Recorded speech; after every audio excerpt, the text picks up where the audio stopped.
Assalamualaikum warahmatullahi wabarakatuh. Perkenalkan, nama saya Andi Evi Setiawan, NIM 1931040042 dari jurusan Penjaskesrek, kelas A, angkatan 19. Baik, di sini saya akan menjelaskan materi tentang kompetensi dan kerjasama tim dalam olahraga. Langsung saja kita bahas materinya. Pada dasarnya, manusia membutuhkan bantuan orang lain dalam hidup ini. Tidak bisa bergantung sendirian. Suarjono Swekanto berpendapat dalam bukunya bahwa manusia adalah makhluk sosial, yaitu makhluk yang membutuhkan orang lain dan tidak bisa bekerja sendiri. Kerjasama adalah suatu usaha bersama antara orang perorangan atau kelompok manusia untuk mencapai beberapa tujuan bersama. Selain itu, kerjasama juga sebagai suatu usaha antara orang perorangan atau kelompok manusia di antara kedua belah pihak untuk tujuan bersama, sehingga mendapatkan hasil yang lebih cepat dan lebih baik.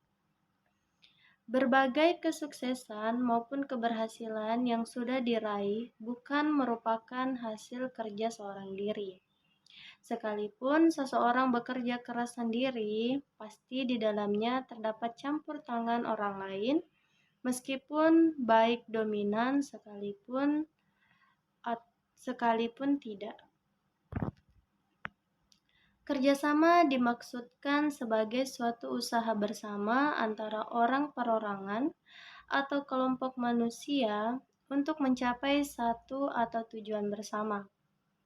Individu-individu yang bergabung lebih dari 2 orang biasanya disebut dengan kelompok. Sedangkan individu-individu yang bergabung menjadi lebih dari 2 orang dengan tujuan menyelesaikan suatu tugas atau permasalahan disebut dengan tim. Untuk menyelesaikan tujuan bersama yang diinginkan, maka setiap anggota dalam sebuah tim harus bekerja sama dengan baik dan saling menghargai. Menurut Ivanevich, mendefinisikan tim yaitu team are special type of task group consisting of 2 or more individuals responsible for the achievement of a goal or objective. Tim merupakan tipe khusus dari kelompok kerja, terdiri dari 2 atau lebih individu yang bertanggung jawab untuk mencapai suatu tujuan. Untuk mencapai suatu tujuan diperlukan strategi khusus agar segala sesuatu hal atau target yang sudah direncanakan dapat terrealisasikan dengan baik. Salah satunya adalah dengan membentuk sebuah tim dalam sebuah proses kerja. Manusia merupakan makhluk sosial, yaitu makhluk yang saling membutuhkan dan tidak bisa bekerja sendiri. Makhluk sosial yaitu makhluk yang saling membutuhkan. Tidak ada hal besar yang pernah diraih oleh manusia yang bekerja sendirian. Setiap keberhasilan pasti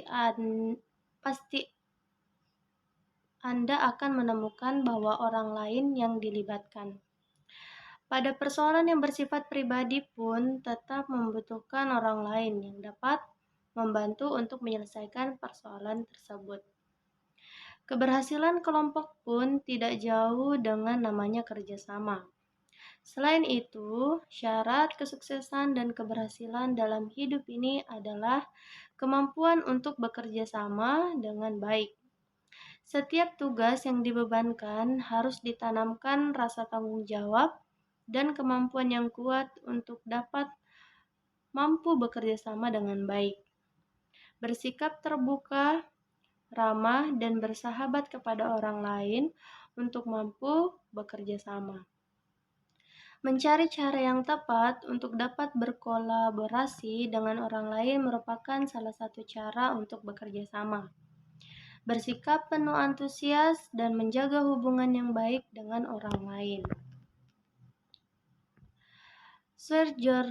Soerjono dan Suekanto menambahkan dalam sosiologi, suatu pengantar bahwa kerjasama timbul apabila orang menyadari bahwa mereka mempunyai kepentingan-kepentingan yang sama, dan pada saat yang bersamaan mempunyai cukup pengetahuan dan pengendalian terhadap diri sendiri untuk memenuhi kepentingan-kepentingan tersebut, dan kesadaran akan adanya kepentingan-kepentingan yang sama serta adanya organisasi merupakan fakta-fakta penting dalam kerjasama yang berguna. Menurut David Wawrinski, dalam dinamika kelompok teori dan keterampilan terdapat 4 hal yang dapat menjaga kestabilan suatu kerjasama dalam uraiannya sebagai berikut. Yang pertama, anggota kelompok harus bisa berinteraksi ke depannya. Interaksi yang berkelanjutan adalah salah satu hal yang bisa menjaga kestabilan suatu kerjasama. Bayang-bayang masa depan semakin luas seiring adanya interaksi yang semakin sering dan lebih lama. Yang kedua, setiap orang yang bekerja sama harus dapat dikenali, dan tindakan dari setiap anggota harus dapat dilihat oleh anggota lainnya. Dengan demikian, memastikan tidak ada satupun anggota yang mengeksploitasi anggota lainnya. Yang ketiga, setiap anggota perlu untuk saling mengenal. Setiap anggota harus menghargai kehidupan anggota lainnya dan mendorong kesuksesan jangka panjang kelompoknya. Dan yang terakhir, setiap anggota harus dapat memahami pentingnya timbal balik dalam suatu kerjasama. Selain itu, seseorang harus memiliki beberapa karakteristik untuk terjalinnya kerjasama yang baik, yaitu yang pertama, reliably dapat diandalkan. Yang kedua, komunikator yang efektif. Yang ketiga, suka mendengarkan. Yang keempat, berpartisipasi. Yang kelima, berbagi dengan terbuka dan senang hati. Yang keenam, kooperatif. Yang ketujuh, fleksibel. Yang kedelapan, bertekad atau berkomitmen. Yang kesembilan, pemecahan masalah. Dan yang terakhir, menghormati dan menghargai. Adapun penjelasan dari kutipan yang saya jelaskan tadi adalah sebagai berikut. Seseorang yang memiliki sikap dapat diandalkan itu dalam sebuah tim satu sama lain harus memiliki kemampuan bertanggung jawab, karena dengan memiliki kemampuan tersebut, satu sama lain tidak membebankan pekerjaan anggota lainnya. Seseorang yang memiliki tanggung jawab akan menjadi pondasi untuk sebuah tim menuju suatu kesuksesan. Komunikator yang efektif itu sama dengan komunikasi yang aktif. Jadi, seseorang itu tidak hanya menyampaikan atau menerima pesan saja, melainkan mampu melaksanakan maksud dari pesan tersebut. Komunikator juga merupakan orang yang dapat menyampaikan dan menyiarkan pesan. Seseorang yang memiliki kemampuan suka mendengar merupakan suatu teknik mendengarkan secara efektif, seperti mempertanyakan dan meringkasnya agar keluar ide. Jadi, di dalam sebuah tim, faktor yang sangat penting dan efektif adalah kemampuan anggota mendengarkan satu sama lain. Selain itu, salah satu cara yang paling efektif untuk mengetahui semua kebutuhan yang dimunculkan oleh lawan bicara dan konsekuensinya adalah membiarkan lawan bicara berbicara sebanyak mungkin, membiarkan mengungkapkan apa yang ingin dikatakan dan mengekspresikan keinginannya. Tugas kita adalah mendengarkan dengan baik. Melalui hal berpartisipasi, seseorang harus memahami bagaimana bakat dan kemampuan yang dimiliki dari masing-masing individu bisa digunakan dengan produktif agar suatu organisasi memiliki gambaran yang lebih besar untuk kedepannya. Partisipasi juga merupakan keterlibatan orang secara mental dan emosional dalam situasi kelompok yang mendorong mereka berkontribusi terhadap tujuan kelompok dan berbagi tanggung jawab terhadap kelompoknya. Jadi, masing-masing anggota ikut serta dalam kegiatan kerjasama guna untuk tercapainya tujuan bersama dan dapat meringankan beban dari anggota tim lainnya. Berbagi dengan terbuka dan senang hati di dalam sebuah kerjasama, berbagi dapat digunakan untuk penyesuaian diri apabila diri kita dan kelompok sedang mengalami kegagalan untuk penyatuan ide dan saran. Selain itu, untuk menghindari dari konflik perselisihan ide antara sesama anggota kelompok dan mengantisipasi agar tidak terjadi kegagalan lagi. Seseorang yang memiliki kemampuan kooperatif harus mampu bersikap bekerja sama antara individu maupun di dalam tim. Jadi, seseorang harus mampu bekerja sama antara individu maupun kelompok. Kemampuan fleksibel di dalam anggota tim berkinerja tinggi, saling bergantungan, dan menyadari bahwa mereka semua bertanggung jawab terhadap kinerja tim. Jadi, anggota tim satu sama lain harus memiliki sikap bergantungan dengan yang lainnya agar muncul sikap memiliki akan pentingnya kesuksesan tim. Seseorang yang memiliki kemampuan berkomitmen akan muncul sebuah nilai bahwa setiap orang sepakat untuk mensukseskan suatu rencana. Dengan adanya komitmen akan tumbuh rasa memiliki tanggung jawab dan kepedulian bahwa semua mempunyai peran ketika suatu rencana dilaksanakan. Jadi, kesuksesan kelompok ditentukan oleh komitmen anggotanya satu sama lain dan komitmen terhadap kelompoknya untuk mencapai suatu tujuan. Pemecahan masalah merupakan proses untuk mencapai kerukunan, sekaligus juga sebagai kecakapan. Selain itu, para anggota berbagi ide atau memberikan saran mengenai bagaimana proses dan metode kerja yang bisa ditingkatkan meskipun mereka jarang sekali memiliki kewenangan untuk mengimplementasikan berbagai tindakan yang mereka usulkan. Jadi, dalam pemecahan masalah berarti dirinya muncul dorongan untuk menjadi dirinya sebagai pribadi yang mandiri. Kemampuan menghormati dalam berinteraksi dengan seseorang di sebuah kelompok. Gunakanlah kata-kata yang sopan. Memperlakukan orang lain sebagaimana kita ingin diperlakukan. Sebab jika kita ingin dihormati, maka hormatilah orang lain. Serta apabila anggota kelompok sedang memberikan pendapat, dengarkan terlebih dahulu, dan jika tidak setuju dengan pendapatnya berikan alasan mengapa tidak setuju. Hasil yang dicapai melalui kerjasama pasti jauh lebih baik daripada hasil yang dicapai oleh orang-orang yang bekerja sendiri.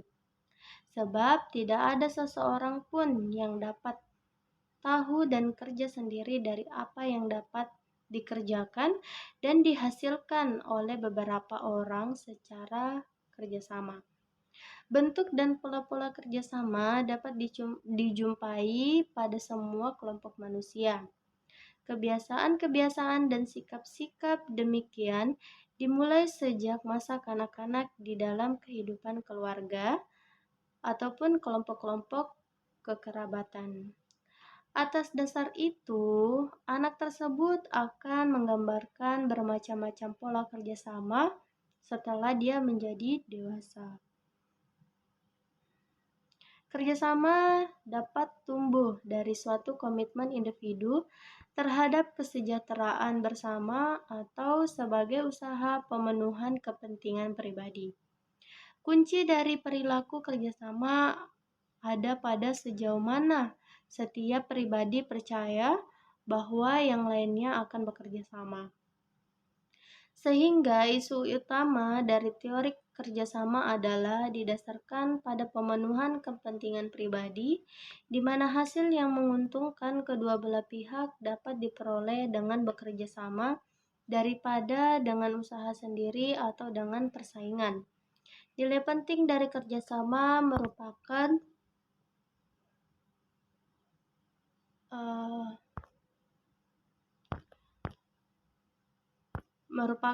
menurut John dalam buku Teamwork 101 bahwa seseorang diri bukanlah sebuah kerjasama. Kerjasama itu saling membutuhkan. Anda membutuhkan seseorang dan seseorang membutuhkan Anda. Agar tercapainya tujuan harus saling mendukung, merespon, memberikan, karena tak seorang pun dari kita yang mampu bekerja sendiri. Kementerian Kebudayaan dalam sumber belajar menjelaskan beberapa prinsip-prinsip yang mendasari munculnya kerjasama tim adalah sebagai berikut. Yang pertama itu kepercayaan, kedua ketulusan, ketiga totalitas, keempat kekompakan, kelima keadilan, keenam memahami keberagaman, ketujuh kebersamaan, dan yang terakhir toleransi. Dapat disimpulkan bahwa kerjasama tim adalah suatu tim yang solid, kuat, dan kokoh. Terdapat individu yang saling menghargai, menghormati, bahu-membahu, mengorbankan segalanya baik waktu, pikiran, dan energinya dalam menjalankan suatu masalah yang sedang dihadapi agar masalah dapat diatasi seiringan mungkin. Selain itu, setiap anggota harus bertanggung jawab dan memberikan diri memberikan dari sebagian dirinya untuk kesuksesan tim. Oleh karena itu, banyak yang dibutuhkan dalam kerjasama tim yang baik agar tujuan yang sudah direncanakan dapat tercapai dengan baik pula dan tepat pada waktunya. Mungkin sebagai contoh kerjasama tim dalam olahraga itu kita ambil dari contoh olahraga voli. Olahraga voli ini kan olahraga yang membutuhkan 6 orang, dan itu adalah olahraga tim. Dia bukan pribadi, bukan perorangan. Jadi kita bisa ambil contohnya seperti olahraga voli. Jika dalam satu tim, di dalam satu tim ini hanya satu orang yang aktif atau yang bagus mainnya, itu akan sangat mempengaruhi permainan untuk timnya, karena pasti yang satu orang ini akan bersusah payah dalam mendapatkan poin karena hanya dia sendiri yang berjuang, sedangkan teman-temannya yang lain hanya kayak mungkin dia santai-santai atau malas bermain dan segala macamnya. Itu benar-benar akan sangat mempengaruhi permainan tim. Disitulah dibilang mungkin bisa dibilang tim yang tidak kompak, karena tim yang kompak adalah tim yang setiap orang dia harus bekerja, setiap orang memiliki tugas-tugasnya yang tugas-tugas masing-masing. Seperti dalam voli kan misalnya ada spike, tosser, libero, dan di setiap yang spike, tosser, libero itu kan mempunyai tugasnya masing-masing. Jadi jika mereka melakukan tugasnya masing-masing dengan benar, pasti akan memiliki kerjasama tim yang sangat baik dan sangat bagus. Nah, mungkin itu bisa kita ambil contoh dari permainan bola voli. Mungkin itu saja. Semoga apa yang saya jelaskan bisa dipahami dan bisa bermanfaat bagi teman-teman semua. Dan jika ada kesalahan kata atau kesalahan saya dalam menjelaskan serta kekurangan PowerPoint saya, mohon dimaafkan. Dan saya akhiri. Wassalamualaikum warahmatullahi wabarakatuh.